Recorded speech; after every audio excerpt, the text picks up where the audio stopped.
Habang umiikot ang enerhiya ni Yenshen, napansin niya na iba ang paggamit ng core energy sa sining ng Moon Spirit Harmonization kumpara sa iba pang mga orthodox na teknik ng espada at suntok. Ipinahayag niya na nararamdaman niya ang kapangyarihan ng kalikasan at hindi siya makapaniwala na umiiral ang ganitong mataas na antas ng sining martial. Sinabi niyang tila isang martial art iyon na nagpapahintulot sa kanya na humugot ng enerhiya ng kalikasan at iimbak ito sa kanyang katawan. Napagtanto niya na napakalawak ng mundo ng kaalaman sa martial arts. Napansin din niya na hindi sinusukulan ng teknik na ito ang enerhiya ng sagradong sining ng angkan ng Yung. Sinabi niyang ang pagtatanak ng teknik ay parang aura ng Fortress Master na yumayakap sa lahat ng bagay. Habang ipinagpapatuloy ni Yenshen ang pag-ikot ng kanyang enerhiya, may kumatok sa pintuan at nagtanong kung may nasa loob. Lumabas na ang kumakatok ay si Wong. Bamuka ang mga mata ni Yenshen nang makita ang kaibigan, humingi ng paumanhin si Wong sa pagkaistorbo sa kanyang pagsasanay at sinabi na sinala siya ng kapitan. Nagpahayag si Yenshen na naintindihan niya, kaya tumayo siya mula sa higaan. Bago siya makalabas, pumasok si Yuan na may bitbit na kahon at nagpahayag na perpektong napili ang oras, ngumiti ito kay Yenshen. Nagtataka sina Wong at Yenshen kung bakit nakangiti si Yuan. Tinanong ni Yenshen kung may kailangan siya, at ipinaliwanag ni Yuan na kailangan niyang magbihis ng bagong asul na balabal kahit nakakakuha lang niya ng isa kamakailan. Kinuha ni Yenshen ang balabal mula sa kahon at napansin ni Wong ang gintong disenyo nito, sinabi ni Yuan na ito ay nararapat ipagdiwang. Inihayag ni Yuan na pinili ng Fortress Master ang isa pang direktang disipulo. Nagulat si Yenshen nang marinig iyon, at mas nanag ang pagkagulat kay Wong, hindi siya makapaniwala na si Yenshen ang direktang disipulo ng Fortress Master, doon niya naunawaan kung bakit ang balabal ay may maningning na gintong kulay. Ipinaliwanag ni Yuan na ang mga tagapagmana ng mga turo ng Fortress Master ay may simbolismong humihigit pa sa kulay ng kanilang mga balabal at kinakailangan para kay Yenshen ang formal na inisasayo ng kanilang fortress. Sinabi rin niya na ang Command Bureau ang naghanda ng kasuotan. Nagpasalamat si Yenshen para sa damit habang pinagmamasdan ni Wong na isinuot niya ang balabal sa kanyang katawan. Sa susunod na eksena, tumingin si Mei nang may pag-aalala, at kasama rin sina So at Mung na nakatitig sa bagong balabal ni Yenshen. Ipinaalam ni Yenshen sa kanyang kapitan na narinig niyang siya ay si Nenya-san, tumayo si Mijin at kinumpirma na tinawag nga niya ito. Inanunsyo ni Mijin na si Wong at si Soin ay sasailalim sa isang bagong misyon sa ilalim ng pamumuno ni Yenshen, at ipinaliwanag niya na nangangailangan ang misyon ng mga batang mukha. Napagtanto ni Yenshen na ito ang kanyang unang misyon bilang isang Blue Robe Warrior. Ipinaliwanag ni Mijin na bagaman kilala ang Wangbo clan bilang isang martial clan, iba ang tunay nilang ginagawa. Sinabi niyang kamakailan lamang natuklasan ng Heavenly Squad ang isang lihim tungkol sa kanila. Sinabi ni Mijin na ang Wangbo clan ay pilit kumukuha ng mga karaniwang tao para magtrabaho sa kanilang mga pag-aari nang walang kabayaran at pinipigilan silang asikasuhin ang kanilang kabuhayan. Inilahad niya na nagdulot ito ng galit kay Wong, dahil nag-aakalang pinipilit ng clan ang paggawa ng walang imperial decree. Idinagdag naman ni So na hindi bagay na kakaiba ang ganitong uri ng abuso. Ipinahayag ni Mijin na may higit sa 1,000 pinilit na mga manggagawa ang Wangbo clan, kaya sensitibo ang issue. Ipinaliwanag niya na may hangganan ang kanilang paraan ng pagtitiis sa mga lokal na aristocrat ng martial world. Sinabi niyang ang pagpaparusa sa isang orthodox sect ay dapat gawin ng may lubos na pagsasaalang-alang dahil kailangan nila ang suporta ng publiko para manindagan ang desolate fortress. Ipinaliwanag pa ng kapitan na kinokontrol ng Wangbo clan ang buong lupain ng Jinan sa Shandong at kumikilos na parang mga maharlika, kaya napakahirap ilantad ang kanilang mga gawa. Inihayag ni Mijin na magtutungo sila ng magkunwaring nagtatago upang makapasok sa Dragon Phoenix Summit. Nang sinabi niya iyon, naalala ni Yenshen ang maliit na banal na mungkong nagsabi sa kanya tungkol sa naturang pagtitipon. Sinabi ni Mijin na ngayong taon ay inorganisa ng Namong clan ang kaganapan at dadalo ang batang tagapagmana ng Wangbo clan. Ipinaalam niya kay Yenshen na ang kanyang papel ay sadyang pukawin ang tagapagmana, kinakailangan niyang guluhin ang binata hanggang sa mawala ang kanyang pagkontrol at hikayatin ang kanyang clan na kumilos. Ipinaliwanag ni Mijin na kailangang pilitin ang Wangbo clan na magsagawa ng malakihang aksyon. Kung magtatagumpay siya rito, aniya, magpapakita ng mga bitek sa kontrol ng Wangbo sa ganon, sa mga bitek na iyon, magkakaroon ng pagkakataon ang Desolate Fortress na kumuha ng mga kapanipaniwala na saksi at ebidensya. Nagtanong si Yenshen kung ano ang susunod kapag nakuha na nila ang ebidensya. Sinagot ni Mijin na magtitipon ang 3 unit ng Divine Sword Squad, ang Radiant Demon Squad, ang Heavenly Squad, at ang Annihilation Squad, at salpok-salpok nilang aatakehin ng buong puwersa ang Wangbo clan. Nagulat ang lahat nang marinig iyon, napagtanto ni Yenshen na talagang magiging walang kapantay ang 3 unit kapag nakipagsama-sama. Nabanggit niya sa kapitan kung pinahihintulutan ba siyang patayin ang tagapagmana ng Wangbo kung maging hindi na matitiis ang kilos nito. Umiti si Mijin at sinabing nasa pagpapasya niya iyon at mayroon siyang otoridad batay sa kanyang ranggo. Nagpaalaala si Muryo na napakalaki ng panganib ng misyon at pinayuhan si Yenshen na huwag magpalabis. Ipinahayag ni Mang kay Yenshen na ang batang tagapagmana ay nakatakdang mamatay sa natural na paraan. Sinabi niyang bagaman taglay ng batang iyon ang pambihirang talento, isinilang naman ito na may mahina at marupok na pangangatawan. Ibinunyag din niya na ang batang tagapagmana ay tinaguri ang henyo ng Solar Divine Meridians, isang pambihirang kapangyarihang taglay lamang ng iilan. Ayon pa kay Mang, sa kabila ng kanyang kahinaan, napakalakas ng batang iyon. Kinabukasan, nakita si Wong na balisa nang malaman niyang kailangan nilang takpan ang sagisag ng Desolate Fortress. Sinabi niya sa kapitan na iyon na lamang ang natitira sa kanila ni Yenshen. Dahan-daang lumayo si Yenshen, ayaw niyang madamay sa gulo. Iginiit naman ni Wong sa kapitan na ibigay sa kanila ang sagisag ng Mount Hua, dahil hindi niya gusto ang ideyang iyon. Idinagdag pa niya na balang araw ay kikilalanin din siya sa Desolate Fortress. Ngunit hindi siya pinansin ng kanyang kapitan. Naging tensyonado si So sa inasal ni Wong. Sinabi niyang hindi siya sigurado kung magiging maayos ang takbo ng kanilang lihim na operasyon. Umiti lamang si Yenshen at sinabing masyado lang itong nag-aalala. Ipinaliwanag niya na si Wong ay hindi ganoon ka-simple tulad ng iniisip ng iba. Napatango si So at sinabing sana nga ay tama si Yenshen, dahil iyon ang kanyang unang misyon. Nangako siya na gagawin ang lahat upang makasabay sa bilis at galing ni Yenshen. Inamin din niyang nasilip lamang niya ang kakayahan nito noong pagsusulit para sa promosyon, at nais niyang makita kung ang reputasyon nito ay totoo. Hindi naman ito pinansin ni Yenshen, mas nakatuon siya sa layuning huwag mabaigo sa misyon. Naalala niya ang pagkabigo nung huli nilang labanan laban sa mga apostol ng Blood Flame Cult, isang pagkakamaling ayaw na niyang maulit. Sa isip niya, wala siyang pakialam kahit pa ang batang tagapagmana ng Wangbo clan ay taglay ang Solar Divine Meridians. Para kay Yenshen, isa lamang iyon sa mga marka ng tagumpay na maaari niyang idagdag sa kanyang karangalan. Matapos ang pag-aalboroto ni Wong, nagpaalam si Yenshen sa kanyang kapitan at sinabing maghihintay na lamang siya sa susunod na tagubilin. Sinabi ni Main na sa oras na matapos niya ang misyon, siguradong makakaharap niya ang Wangbo clan mismo.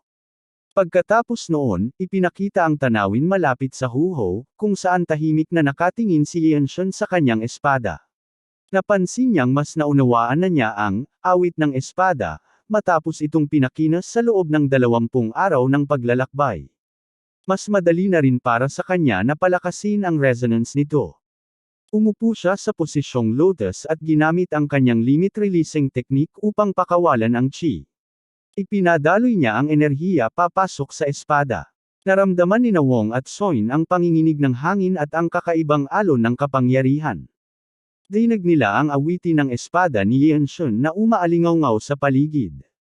Napagtanto ni Yenshen na kaya na niyang kontrolin ang tono ng awit ng espada. Naunawaan niya na maaari niyang lumikha ng sound art sa pamamagitan ng pagsasanib ng tugtog ng espada at ng enerhiyang kumakalat sa paligid. Napansin ni So na nagsisilipara ng mga tingin ng ibang tao sa kanila. Sinabi niya kay Yenshen na ang kanyang awit ng espada ay umaakit ng pansin. Napatingin si Yenshen at napagtanto na tama siya, kaya agad siyang humingi ng paumanhin sa mga kasamahan at ibinalik ang espada sa kanyang sisidlan. Habang kumakain ng merienda, sinabi ni Wong na nakakapanatag sa pandinig ang awit ng espada at tila may pinong lasa sa pandama. Ngunit hindi pa man natatapos ang kanilang usapan, lumapit ang dalawang taong may magkatulad na kasuotan at nagtanong kung sila ay dadalo sa Dragon Phoenix Summit. Isa sa kanila ang nagsalita at sinabing labis ang kay-abangan ni Yenshen. Lumapit ang batang lalaki at babae sa grupo at sinabing tila ipinagyayabang ni Yenshen ang mababaw niyang kakayahan sa martial arts sa pamamagitan ng pagpaparinig ng tugtog ng espada sa liwanag ng araw, kahit wala namang laban.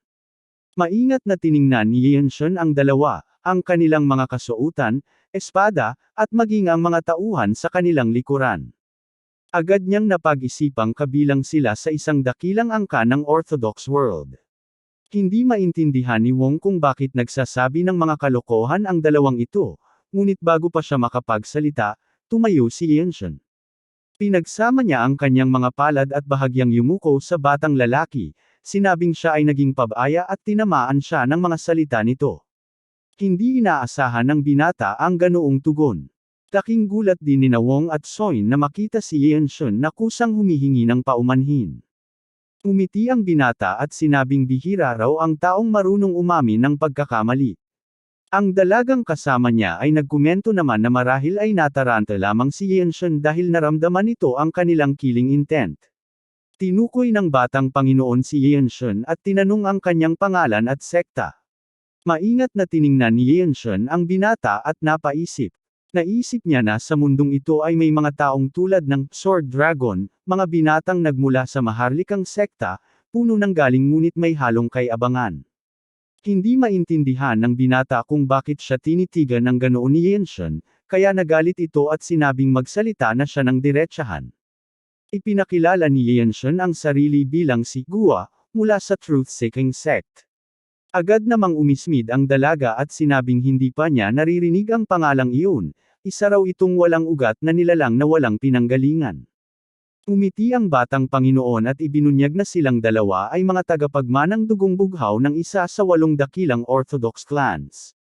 Tinanong niya si Yenshen kung narinig na ba niya ang tungkol sa Wangbao clan. Nagulat sina Yenshen, Wong, at Soy nang marinig iyon, hindi sila makapaniwala na ang mismong target nila ang lumapit sa kanila. Umiti nang may kumpiyansa ang dalawang tagapagmana. Ibinaba ng batang Panginoon ang kanyang kamay sa espada at sinabing alam niyang lahat ng sekta na pinayagang dumalo sa Dragon Phoenix Summit. Ayon sa kanya, kung ang sekta ni Yenshen ay nasa pagitan ng Orthodox at Unorthodox sects, hindi niya ito maaaring palampasin. Umiti ang dalaga at itinaas ang kanyang espada, sinabing kailangang maitama si Yenshen dahil sayang lamang ang kakayahan nitong umabot sa Realm of Sword Resonance kung magagamit lamang iyon sa maling paraan. Hindi makapaniwala si Yenshen na makakatagpo siya ng isang tao mula sa angkan ng Wangbao sa ganoong lugar. Inakala niyang tatagal ng matindi ang kanilang misyon, ngunit bigla niyang naisip na maaaring matapos ito ng mas maaga kaysa sa inaasahan. Naalala niya ang kanyang layunin, ang pukawin ang galit ng batang pinuno ng angkan ng Wangbao upang mapilitan itong gamitin ang kapangyarihan ng kanilang angkan. Alam ni Yenshen na kailangan muna niyang magkaroon ng wastong dahilan bago kumilos. Tinanong niya ang mga tagapagmana kung ipinagmamalaki ba talaga nila ang kanilang pinagmulan. Ipinatong niya ang kanyang kamay sa mukha bilang pagpapakita ng pagkadismaya. Sinabi niya na bagamat tanyag ang pangalan ng kanilang angkan, hindi pa rin ito nababago ang katotohanang bastos ang kanilang asal. Nabigla ang batang Panginoon nang marinig iyon, lalo na nang marinig ang pangalan ng sekta ni Yenshen. May seryosong ekspresyon si Yenshen nang tanungin niya kung iyon ba ang tinuturing na wastong asal sa mundo ng Jianghu. Ipinaalala niya na nilapitan niya ito ng magalang, inamin ang kanyang pagkukulang, at ipinakilala pa ang kanyang pangalan at ang kanyang sekta. Sa halip na tumugon ng may respeto, lalo pa siyang ininsulto ng batang Panginoon sa pamamagitan ng pagbanggit sa kanyang pinagmulan. Mabagal ngunit matatag na inilapat ni Yenshen ang kanyang kamay sa hawakan ng kanyang espada.